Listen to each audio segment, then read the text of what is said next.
दोस्तों यूँ तो जब आमिर, सलमान और शाहरुख की फ़िल्मों के ट्रेलर लगते हैं तो उनकी फ़िल्मों की एक भी बात हमारे कान में जाती है तो उनकी फ़िल्में देखने के लिए रेडी हो जाते हैं। वहीं विद्युत जमाल जैसे एक्टर की फ़िल्मों को इग्नोर करते हैं। तो बेसिकली मैं ये कहना चाहती हूँ कि खुदा हाफिज़ एक बेहतरीन फ़िल्म है जो बॉलीवुड के स्टार किड्स को ना फॉलो करते हुए विद्युत जमाल जैसे बेहतरीन एक्टर को लिया गया है। हम तो उनके एक्शन के दीवाने हैं ही, तो चलिए उनकी कुछ इमोशनल फ़िल्मों को भी देखते हैं। तो फिल्म की स्टोरी स्टार्ट होती है लखनऊ से, जहां व्यूअर्स देख पाते हैं कि समीर और नरगिस धर्म से परे जाकर शादी करते हैं और नॉर्मल लाइफ जीते हैं। लेकिन बात आगे तब बढ़ती है जब 2008 में देश में आर्थिक मंदी पड़ जाती और नरगिस और समीर दोनों की ही जॉब छिन जाती है। अपने सपनों को पूरा करने और जॉब की तमन्ना लेकर दोनों ओमान जाने की सोचते हैं। लेकिन यहाँ फर्स्ट कन्फर्मेशन लेटर नरगिस के आती है और समीर की कुछ दिन बाद आने वाली रहती है। वहीं नरगिस अपने सपनों की उड़ान भरकर ओमान निकल जाती है। लेकिन कहते हैं ना, हर चमकने वाली चीज़ सोना नहीं होती। कोई भी दुनिया ऊपर से बहुत खूबसूरत दिखती है लेकिन उसके भीतर की काली सच्चाई को देख नहीं पाते और उस सुंदरता को देखने के लिए भागे भागे जाते हैं। इसी तरह वहाँ नरगिस जाकर जिन्स फरोशी के धंधे में फंस जाती है और समीर अपनी नरगिस की तलाश में निकल जाता है। लेकिन जब समय अच्छा नहीं चलता तो कुछ भी अच्छा नहीं होता। वहाँ जाकर उसे जॉब के नाम पर लूटे जाने वाले एजेंटों की काली सच्चाई के बारे में पता चलता है। वह ओमान की पुलिस स्टेशन और इंडियन एम्बेसी में जाकर नरगिस की गुमशुदा होने की रिपोर्ट करने जाता है, लेकिन कोई उसका रिपोर्ट नहीं लिखता। समीर हार नहीं मानता, वह खुद नरगिस की तलाश करने लग जाता है। लेकिन चारों तरफ समीर को निराशा ही मिलती है।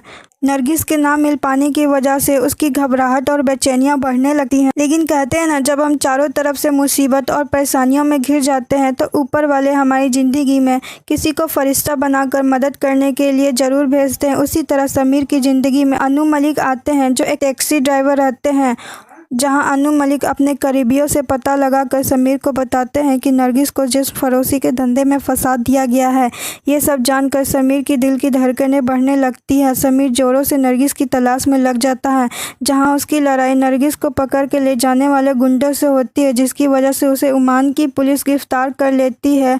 जहां उसकी मदद करने के लिए इंडियन एम्बेसी के ऑफिसर को बुलाया जाता है, जहां समीर अपनी पूरी सच्चाई ऑफिसर को बताता है। जहां समीर को कुछ आशा की किरणें दिखाई पड़ती है। समीर का केस आईएसआई के हाथ में चला जाता है और 2 ऑफिसर समीर के केस को हैंडल करते हैं। समीर को भरोसा दिलाया जाता है कि वह नरगिस को ढूंढ निकालेंगे। जहाँ ऑफिसर एयरपोर्ट के इमिग्रेशन कैमरा का सीसीटीवी का फुटेज चेक करते हैं। ऑफिसर्स पूरी तरह से अपनी तहकीकात में लग जाते। वहीं ऑफिसर समीर को बताते हैं कि नरगिस की जली हुई लाश मिली। ये देखकर समीर टूट जाता है और स्टोरी हमारे आगे बढ़ती है। वहीं समीर दिल में आग और नफरत की भावना लेकर इंतकाम का बदला लेने जाता है, जहां उन गुंडों से उसकी भिड़ंत होती है।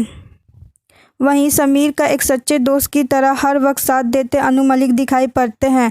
जब समीर की नरगिस को पकड़ के ले जाने वाले गुंडों से लड़ाई होती है, वहां उसे सारी गुत्थी सुलझती हुई दिखाई पड़ती है। ऑफिसर फैज अबू मलिक उन गुंडों के साथ मिले हुए रहते हैं। आईएसआई के कमांडो को ऑफिसर फैज के उन गुंडों के साथ मिले होने का सबूत मिलता है। वहीं कमांडो समीर का साथ देते हैं और समीर को अपनी नरगिस फिर से एक बार लेता है। समीर और नरगिस अपनी आंखों में खुशी लेकर हिंदुस्तान लौट जाते हैं। तो आज की हमारी फिल्म की स्टोरी खत्म होती है। तो चलिए मिलते हैं एक नई वीडियो में।